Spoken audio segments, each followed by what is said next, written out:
Imagine what 50 watts could do for your portable operation. I know that's why you're here. You clicked on this because you're interested in a 50-watt amplifier for your QRP radio. There is one option out there that you can buy relatively off the shelf from AliExpress, but this is amateur radio, and we're supposed to build our own things, aren't we? And I've been doing just that. So what I have to show you is a prototype 50-watt amplifier that I will be developing a bit more over the next few months, hopefully in a few different videos where I get to show you different directions that I'm going with this. There were a couple of things that I wanted this to be able to do. I had some design parameters around it. Number one, it needed to be able to run off of a 6 ampere hour battery. That was really crucial to me. So with that in mind, I wanted it to draw no more than about 6 amperes from the battery. So that made it a 50-watt amplifier, because there's kind of like an inflection point. That sweet spot is about 50 watts when it comes to being able to carry something. Once you get into 100 watts, now you've got to carry a minimum 12 ampere hour battery, probably a little bit bigger. Everything gets heavier. The matching units get heavier. And the third thing I wanted was something that was robust and hardened for actual portable operation. And that meant designing in what we call a protection loop. I wanted to design in internal inherent protection for the transistors so that it's really, really hard to blow the thing up in the field. So it'll shut off and it'll protect itself. And the fourth thing is that I wanted it to be designed around a microcontroller that's readily available. And there's a lot of really good microcontroller options out there. And in fact, there are microcontroller options that from a pure engineering standpoint would have been a better choice than what I decided to go with. But I am not a commercial engineer. I'm an amateur radio operator. So I am approaching this like a hobbyist, like somebody who is trying to use the most comprehensible, readily understandable part numbers out there. So this is designed around a Raspberry Pi Pico. The fifth thing is that it needs to have all the peripherals in place. Nothing can be missing. So it has full transmit receive switching. It has an on-off button. It has a display that tells you what's going on with the amplifier, and if there is a fault, it tells you what the fault is in the amplifier. Temperature sensors, all of the things. But like I said, it's just a prototype, and you'll see why when I show it to you. So let's go ahead and transition over to the workbench, and I'm going to show you just the packaged prototype of this. Now, first of all, I'm going to go ahead and show this to you with the power off first, just to give you an idea of the case. Now, this case is far larger than it will be when I'm finally done and I have some sort of final project. When you're working prototype, you should make the case larger than it needs to be so you have some space to work. But on the front, we have a little 16 character by 2 line LCD display. That is to help me monitor some parameters of the amplifier while I'm working on it and to get an idea of how it operates. So I want a lot of stuff on the display. The final product may or may not have a display. We'll decide what that does. I've got 3 momentary push button switches right here. This is a aluminum case, a split aluminum case that I bought on just an Amazon aluminum case.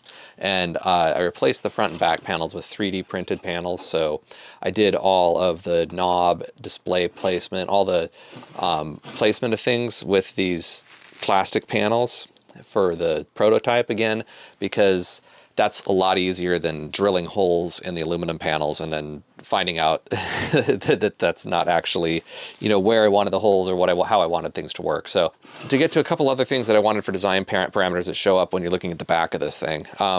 First of all is, of course, I wanted power pole connectors for the power. So there's power poles on there. And then I wanted to use a cable for transmit receive switching. I personally do not like RF sense for the PTT. So I want the PTT to operate with a cable. So I made it operate with a cable. And that is a PTT that goes to ground. Obviously I wanted BNC connectors because portable operators generally use BNC for everything. And then this switch right here is not a power switch. This is an attenuator switch. And that was because one of my other parameters that I think that every portable amplifier has to have, or else it is not complete, is it needs to have some kind of tuning mode. So what this does is that it switches in an extra about 6.5, 7 dBs of attenuation on the input so that the amplifier output is way lowered, and that way any high SWR that happens as the automatic tuner goes through its cycle aren't going to harm the finals in any way. And then this little hole in the back, that just accesses, you might be able to see it, there's a USB port right there, and that is the backside of the Raspberry Pi Pico, and this illustrates one of the reasons that I went with the Pico instead of a different, more appropriate microcontroller, I guess, is because all I have to do is just plug in a USB port, right? I mean, I just plug a USB cable into the back of it, and I can reprogram how this amplifier works. That's really handy. I don't have to do anything else special. I don't have to connect to any pins or anything. So from a hobbyist point of view, I think that is a lot more convenient. And since I'm not creating something that needs to be sold for production, I don't have to worry about the power consumption as much as like let's just say a real engineer would need to worry about that. That works. So, and then of course I just screwed a heatsink to the top of this. Okay, now that the amp is powered on and you're looking at the display, you can see I have a couple of things on the display. So up here, S just is SWR. Power forward is only the power coming out from the other side of the filters, from the low pass filters. That's important. B is just whatever band it's on, right? 40, 20, 10, and 10 is also 10 and 15. So that just switches the bands. And then T is for temperature, and that's in centigrade, so 18 degrees centigrade. Drain is D. D is drain. So this is something that if I was going to create like just a field version of this, I wouldn't have that in there. But when D is off, that means that the power going through the power controller into the drains of the transistors is off. So obviously the microcontroller is getting power. Everything on the other side, and I'll show you in schematics later how I did this, but I have all of the control circuitry for the amplifier is on the other side of the power switch that turns off the power to the drains of the transistors. So if I click this right button, again not labeled, then you'll see it shows the voltage on the drains. So this is how much voltage is on the drain of the transistor. And I'm watching that because I want to know how much that's changing. There are three things that will destroy a transistor. Those are too much current, too high a voltage, and heat. So heat I've got controlled with all of this thermal management around it. And I also have a temperature sensor inside. As you can see, when this gets up to like 30, I think I have it set it really conservatively, like 35 degrees centigrade, it shuts off the amplifier. So that's how it protects the amplifier from heat. That's how it protects the finals from heat. The drain voltage, or the drain voltage is also monitored, and you'll see in operation that the drain voltage effectively doubles or more when the amplifier is actually amplifying something for reasons also that will be explained much, much later in a different video. But it's not always just doubled. It may be more than doubled. If there's a high SWR load, then the drain voltage is more than doubled. And if there's something wrong, like you'll see. And different bands, like different frequencies also result in different drain voltages for various different reasons. Okay. Let's point the camera up. This is my signal source, the IC705, which I use because it's consistent. I have a QMX Mini. I don't use it as my signal source because it is not consistent across the frequencies, across the bands. It's anywhere from 3.5 to 5 watts. And the problem with that for a signal source, even though I was thinking QMX Mini when I designed this amplifier, the problem with that as a signal source is that linear amplifiers are only linear within a certain range, and when you go below or above that range, it's no longer linear and it runs into problems. So in order to just adequately test this within a controlled situation, I'm using the IC705 because it's a very, very reliable signal source. So I take the IC705 and I put it into RIDI mode, and RIDI mode's nice because then when you push the key, it just puts out a tone. It just puts out a carrier. That's all it puts out is a carrier. So that's a really easy way to get a nice, clean carrier out of your radio. It's a nice little trick I wish I'd known a long time ago. Okay, so here we go. We've got that. We have the radio. Everything should be ready to go. We can point my, well, the tiny SA is out of the frame. That's just how it's going to have to be. But always have a power meter, because the power meter can tell you a lot about what's going on.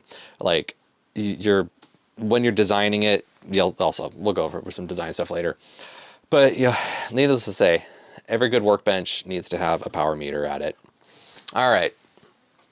So let's go ahead and here's the keyer, and I'm going to key this up and make sure I've got the band set for 40. It is, for 40 meters. I have a 7.03 megahertz signal going out of this in RIDI mode. Let me make sure it's in the right RIDI mode. So right now, I have the attenuator for the amplifier on. So attenuator is on, so let's see what we get out of it. So this says it's putting 29 watts out. So one of the little things you'll discover, power meters never agree. So this amplifier, it thinks it's putting out 29 watts. My power meter thinks it's putting out 23 watts. Honestly, they're close enough that I'll take it. Sure. So then let's turn off the attenuator.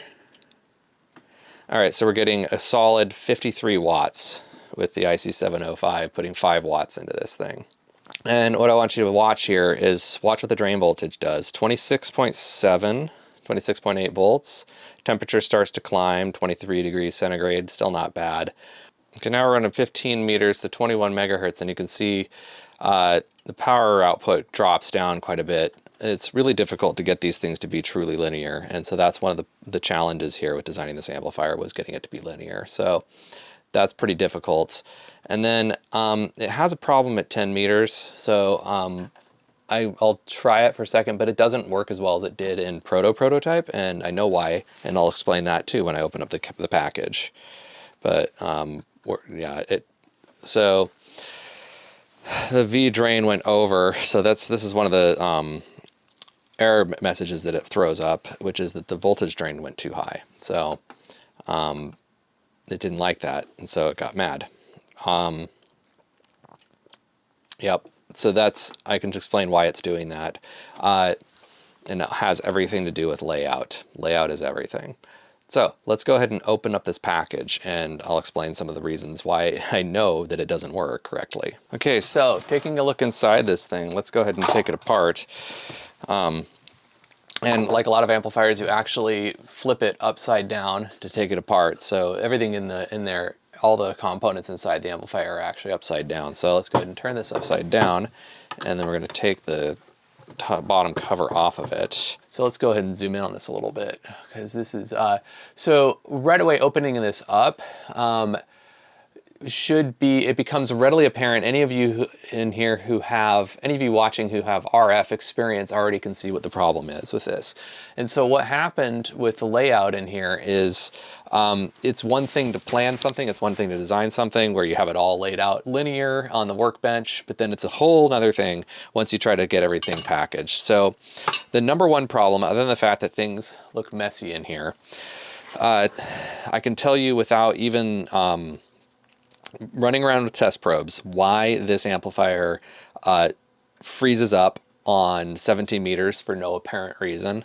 And that has probably everything to do with all this messy point-to-point wiring that's going all over the place in this amplifier. Like you can, let's hope I still have sound. All right, so if I zoom in farther here on the microcontroller, so all that wiring connected to the microcontroller is going all over the place. And in RF, that's a big no-no. That is asking for trouble.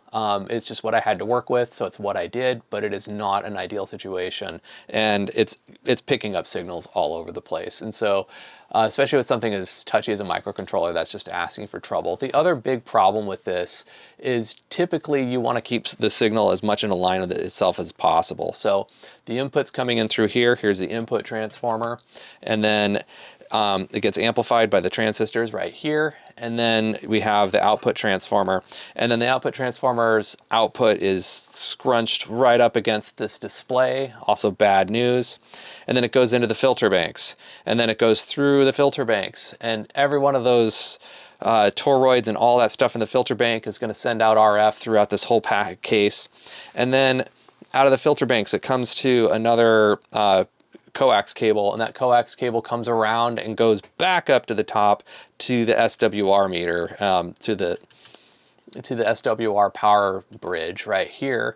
And then that bridge goes over to the transmit receive switching. So this, and then we have signals crossing over each other, all this RG174 coax cable going all over the place in here.